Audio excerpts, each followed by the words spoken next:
그리고 여자들 왜 팬티 라이너라고 있어, 팬티 라이너. 그게 갑자기 보인다 하면 또 의심을 해봐야 될 부분이야.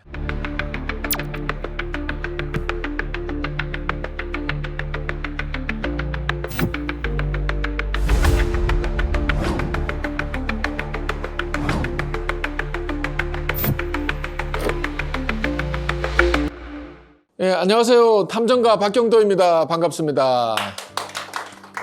네, 여러분 안녕하십니까. 이번에도 탐정가 채널에서 함께하게 된 수강생 개그맨 이상구입니다. 반갑습니다. 이번 시간에는 바람피는 여자들의 징후 그런 거네요. 이번에는 또 어떤 정보를 주실지 궁금합니다. 또 여자들의 유형과 징후들이 아주 많습니다. 남자보다 더 많습니다. 네네. 또 한번 풀어나가 보도록 하죠. 자, 첫 번째, 외모 관리 변화. 갑자기 다이어트 한다고 몸매 관리하고 헬스장을 다닌다든지, 갑자기 이제 신경을 엄청 몸매에 대해 신경 쓸 때, 아니면 마사지 샵을 간다든지, 이제 갑자기 그게 늘어나는 거야. 평소 패턴이 있는데 이제 그럴 때 좀 신경도 써야 될 부분이고, 그리고 옷 스타일이 좀 많이 변해요. 평소에 보통 이제 자기 입던 그 외에는 가끔 옷을 사는데 옷 구매하는 게 자꾸 늘어나는 거예요. 택배가 자주 오고 보면 다 옷이고, 이제 그럴 때는 일단은 외부에서 누구를 만나라고 있다라고 생각하시면 된다. 그리고 평소보다 좀 다르게 진한 화장을 또 많이 해요. 왜냐하면 예쁘게 보여야 되고 또 좀 어리게 보여야 되고 하기 때문에. 그리고 안 보이던 향수가 새롭게 또 보이고, 향수에서 향수도 진하게 좀 뿌리고 다니고, 그러면 뭔가 변화가 있다. 현재 향수는 보통 쓰는 거 몇 개, 일반 가정주부들은 그렇게 많지는, 물론 많이 있는 분도 있고 적게 있는 분도 있지만, 갑자기 향이 새로운 향, 진한 향 같은 거, 뭔가 느끼지 못했던 향이 있잖아요. 그때는 좀 더 의심을 더 많이 해야 된다. 그리고 속옷 스타일의 변화가 있어요. 자, 속옷을 깔맞춤을 한다. 그리고 속옷이 짙은 거, 빨강, 검정, 그리고 약간 티-팬티 같은 아니면 또 여러 가지 길거리 다닐 때인데 안 보이는 거 아닙니까? 아니지. 그게 집에서 남편이 우연히 그걸 보게 되는 거예요. 자, 어차피 빨아놓으면 말려야 될 거 아니에요. 잠깐이라도 말려야 된단 말이에요. 남편 눈을 피해서. 그럼 말릴 때 남편이 이제 우연히 보게 되는 거지. 못 보던 속옷이고, 나랑 같이 입고 잠자리 들 때는 저 속옷 없었는데 뭐지? 있긴 있는데 남편이 내실 땐 그거 절대 안 입어. 근데 새로운 속옷이 보이는 거예요. 짧은 치마를 입고 다니거나, 그리고 원피스. 물론 치마나 원피스 좋아하시는 분들도 많지만 저희가 이제 오랫동안 이 대상자들을 미행을 해서 관찰한 결과, 바람피는 여자들이 주로 입는 옷들이 원피스 아니면 짧은 치마예요. 만약에 바지를 입어도 청바지를 입어도 아줌마 티 안 나게, 또 몸매가 좋은 사람들은 또 여기에 또 청바지, 찢어진 청바지, 야한 거 핫팬츠 무늬 들어간 거 이런 거 좀 눈에 튀는 거 있잖아요. 그런데 그렇게 또 선호하는 경우들이 많더라고요. 하여튼 좀 짧아집니다. 짧아지고 좀 개방감 있게 보이는 거죠. 개방감 있게. 예를 들어서 쇄골이 좀 파인다든지 여러 가지 옷들이 변화가 있다. 그리고 외출이 잦아지면서 외출한다고 나가. 근데 나갈 때는 표시를 안 내요.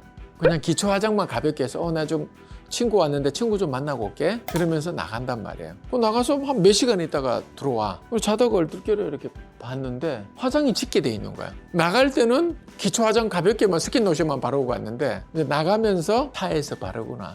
화장실에 가서.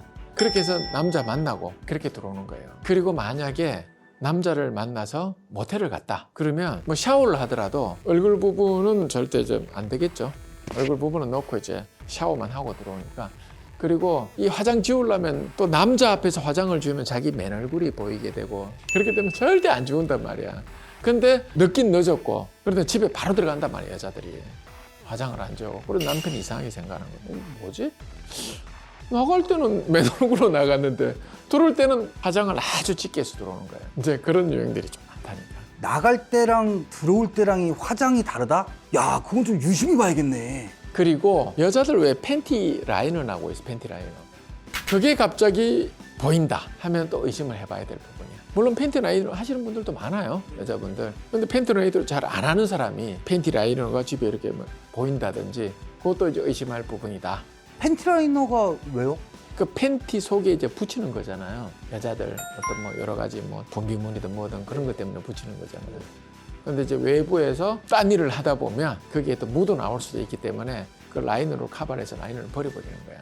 좀 많이 해본 사람들이 그렇게 많이 해요.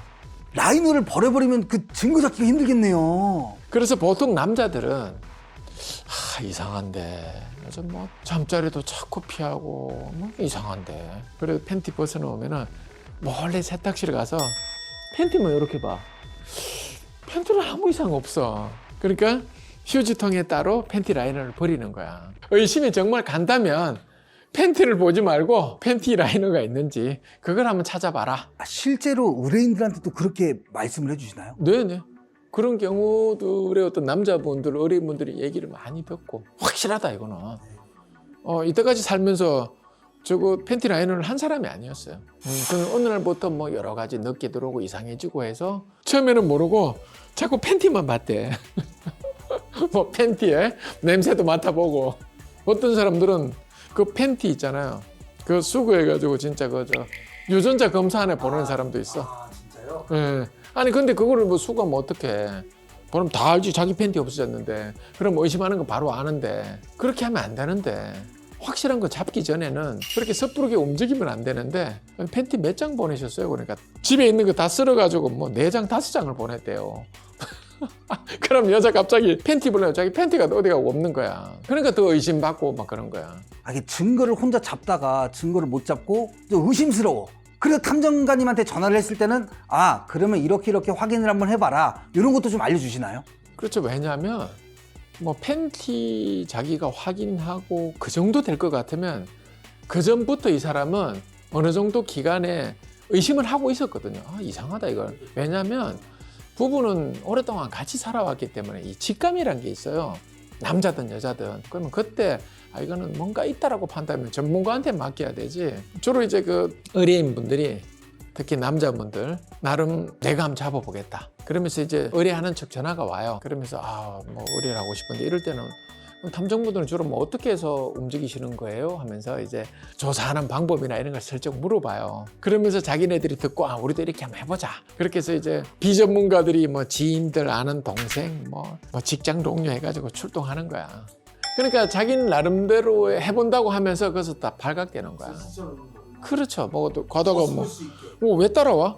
뭐 그렇게 또 그런 경우 남자 만나도 사진도 또 제대로 못 찍어요. 앞에 가면 막 떨고 있고 뭐 그분들 가지고 다니니까 뭐 좀 스마트폰 하나잖아요. 저희는 뭐 장비들이 또 스마트폰도 쓰고 그 외에 또 특수 장비들이 있단 말이에요. 근데 휴대폰 하나를 찍으려고 그리고 또 내 아내가 남자를 만나고 있는데 막 떨리고 긴장이 되고 막 심장이 막 터질 것 같단 말이에요. 뭐 예를 들어서 뭐 같이 뭐 손잡고 걸어온다 하면은 찍으면 그때도 이게 안 돼요. 찍어 놓으면 사람도 뭐 심약이 다 찍혀 있고 그런 경우가 많단 말이야.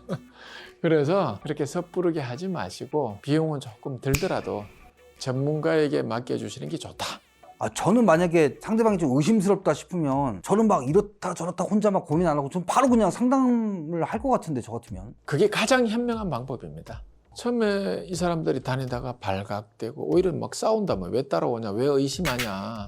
뭐 직장 동료 잠깐 만나는데 왜 더 큰 소리 치고 빠져나갈 구멍을 만들어 버린단 말이에요. 오히려 그렇게 되면 저희가 붙으면 전문가들이 가도 이제 의심을 하기 시작해요. 일주일 만에 끝날 거를 2주, 3주 가야 되고 비용은 비용대로 배로 든단 말이에요. 조심해서 작업을 해야 되기 때문에.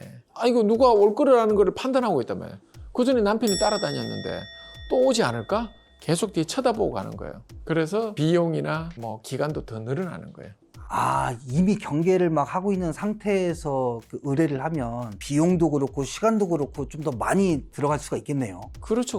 바로 이 사람 너무 조심하니까 만날 것도 안 만나고 만나더라도 뭐 교묘하게 만난단 말이에요. 그전에는 대놓고 밖에서 만나서 자기야 손 흔들고 손 잡고 가고 이렇게 했던 사람들인데 남편이 뭐 찍다가 걸렸단 말이에요. 그러면 그렇게 안 한단 말이야. 밀폐된 공간에서 만나고. 그렇게 만나거나 지하철에 만나도 그냥 만나서 어느 역 들어와서 몇 번 앞에 서 있어. 그렇게 해서 딱 보고 카톡 날리는 거야. 내가 지금 그쪽으로 가고 있으니까 그 지하철 타고 그 다음 이동하자. 타고 몇 번 칸에 타고 다음에 몇 번 그렇게 내리면 잡지를 못해요. 진짜 이 스파이도 아니고 무슨 첩보 영화도 아니고 진짜 불편하게들 사십니다 진짜. 그러니까 좀 민감한 분들은 그런 분들도 많아요.